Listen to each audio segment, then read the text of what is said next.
In a sweeping escalation with serious implications for regional stability, Houthi spokesperson General Yahya Saree recently issued a direct warning to Israel-affiliated vessels operating within the Red Sea. General Saree's statement comes as a stern notice to global shipping companies attempting to evade Houthi sanctions by altering ship ownership or reflagging to different countries.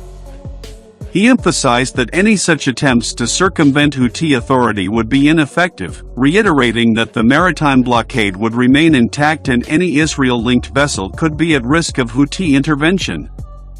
The warning signals a potential increase in maritime hostilities, which could profoundly affect regional trade routes, particularly those involving energy resources. The Houthis have effectively wielded maritime control in the past, seizing vessels to enforce their authority, and this latest warning appears to be an extension of their broader anti-Israel strategy. Yemen's Houthis have consistently opposed any Israeli presence or influence in the region, a position influenced by their close ties to Iran, one of Israel's primary adversaries in the Middle East. By targeting vessels that may have Israeli ties, the Houthis align with a wider agenda shared by certain Iranian-backed groups, which includes limiting Israel's operational and economic influence in key regional zones. This stance has added further complexity to the current situation, with Israel and other Middle Eastern nations now compelled to monitor Red Sea activity closely for any sign of Houthi enforcement of their maritime blockade. The Red Sea is a strategically vital maritime passage, linking Europe, Asia, and Africa, and plays a critical role in transporting energy supplies, manufactured goods, and raw materials to international markets. Disruption along this corridor could lead to severe global trade implications, potentially affecting everything from oil prices to shipping costs. Shipping companies with routes through the Red Sea are now likely recalibrating their risk assessments, with many exploring reroutes or additional security measures. Some companies may attempt to bypass these threats by changing a vessel's ownership registration or using flags of convenience from countries not under immediate scrutiny by the Houthis. However, Saree's comments underscore the Houthis' readiness to intercept any vessel they believe has ties to Israeli interests, regardless of reflagging or changes in nominal ownership. The Houthis' control over parts of Yemen's coastal regions gives them a strategic advantage, enabling them to exert influence over international shipping in the area. Their maritime capabilities have expanded in recent years, with the group employing tactics such as armed drone attacks, sea mines, and other unconventional maritime operations, allowing them to significantly disrupt transit routes and assert their dominance within certain Red Sea zones. The group's ability to project power on the water underscores their role as a formidable force within the regional power landscape. Despite limited resources, the Houthis have demonstrated their capacity for asymmetric warfare, which enables them to confront larger and better-equipped adversaries through strategic use of the terrain and access to the waterways. Saree's warning also reflects the Houthis' alignment with Iran's strategic interests, underscoring how Iran's influence extends indirectly through its support for proxy groups like the Houthis. This relationship has fueled speculation that the Houthis could serve as a proxy for Tehran's larger ambitions in the region, particularly as they relate to countering Israeli and Saudi Arabian interests. The Houthis' opposition to Israel-aligned maritime activity could serve to bolster Iran's broader regional aims by adding a layer of pressure to Israel and its allies. In this way, Houthi actions in the Red Sea are not solely about Yemen's internal struggles but are also indicative of a wider geopolitical contest involving Iran, Israel, Saudi Arabia, and other regional players. For Israel, the Houthi ultimatum represents a growing challenge. As they seek to maintain secure trade routes and freedom of navigation in the Red Sea, Israel may be compelled to strengthen its naval presence in the region or bolster security on vessels traversing these waters. This is particularly critical as any disruption in Red Sea trade could affect Israel's economy and its strategic supply chains.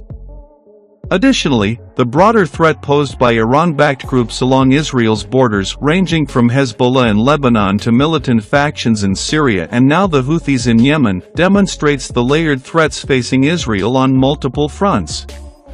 Regional allies of Israel, particularly Saudi Arabia and the United Arab Emirates, are also watching the situation closely, as they rely heavily on Red Sea shipping lanes for oil exports and imports.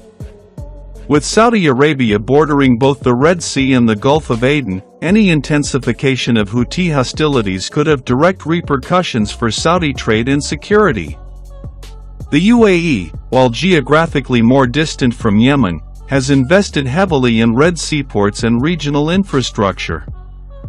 Both nations view an unstable Red Sea as a direct threat to their economic and strategic interests. As a result, Israel and its allies may be forced to coordinate defense strategies to counter potential threats posed by Houthi forces, potentially leading to more robust security measures and increased naval patrols in the region. The potential consequences for international shipping are significant, as any perceived instability in the Red Sea is likely to impact shipping insurance premiums, increase logistical challenges, and drive up shipping costs. If the Houthis proceed with enforcing their blockade, global shipping companies could face both increased risks and financial burdens.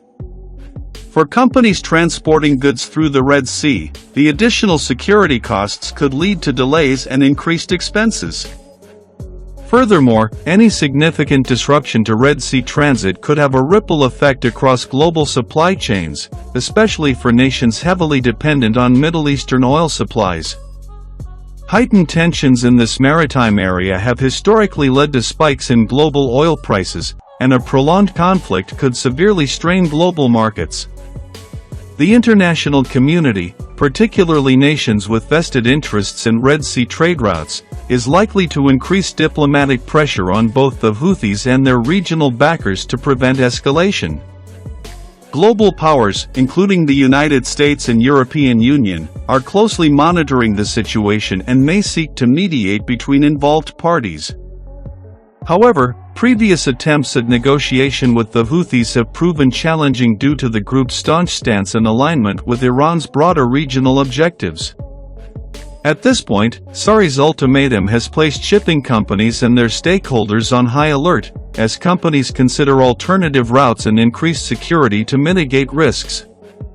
However, the Houthis' extensive network of intelligence and ability to execute maritime operations poses ongoing challenges, even for those vessels that attempt to evade scrutiny by altering flags or ownership. From a strategic standpoint, this standoff highlights the Houthis' commitment to maintaining a stronghold in the region and leveraging their coastal positioning to challenge not only local adversaries but also global players. The Red Sea's strategic importance cannot be overstated. It serves as a conduit for an estimated 10% of the world's global trade, and even minor disruptions in this waterway can have disproportionate impacts on global markets. The presence of Houthi forces in proximity to critical transit routes adds a destabilizing element to an already complex regional landscape, with potential ramifications extending far beyond Yemen's borders. For now, the question remains as to whether the Houthis will escalate their actions or if diplomatic interventions might temper their blockade. International stakeholders are urging caution, recognizing that any attack on vessels associated with Israel or its allies could quickly escalate into a broader confrontation, further complicating the political landscape. However, the Houthis' resolve suggests that they are prepared to defend their maritime claims, regardless of diplomatic pressures.